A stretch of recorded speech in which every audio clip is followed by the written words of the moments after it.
we're very calm. The bright active regions aren't flaring and the dark coronal holes continue turning through. We also continue to see increased plasma filament activity at small scales. One of the now departed coronal holes had its solar wind arrive at Earth yesterday. Top left, you see the purple line rise up on the chart, and that's the solar wind speed. It drove geomagnetic instability in a brief, low-level storm condition, which you see bottom right. It was minor in all ways. While the snow was piling up in the Rockies, twin tornadoes dropped in Texas off the convergence line.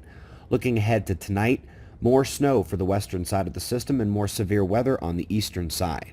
The low is powerfully churning as it marches across the states. Up next, our aesthetic piece of the day comes from asteroid Ryugu and the impact of the projectile that loosed particles up into its exosphere to be collected by the spacecraft. Moment of impact there.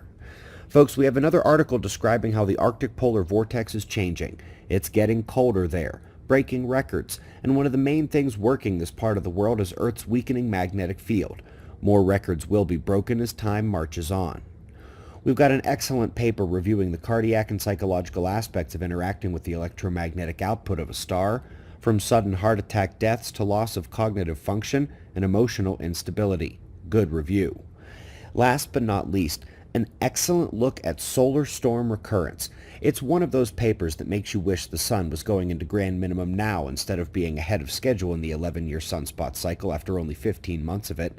But their key finding is that based on the 1900s, major solar storms like the 1989 Quebec blackout come every 40 years. But they include the caveat that if larger storms existed prior to the 1900s, then that timeline would have to shorten and the maximum storm power would have to rise. Since we know there were numerous larger storms in history, let's go slightly less than a 40-year scale. And folks, these are, by far, the most important geomagnetic storms on record.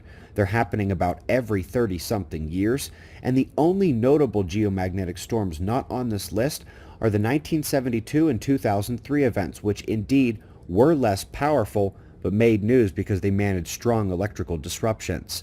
Now, in terms of most major storms, these are coming every 3 cycles, not 4, and we're due for another round of the cycle this coming maximum.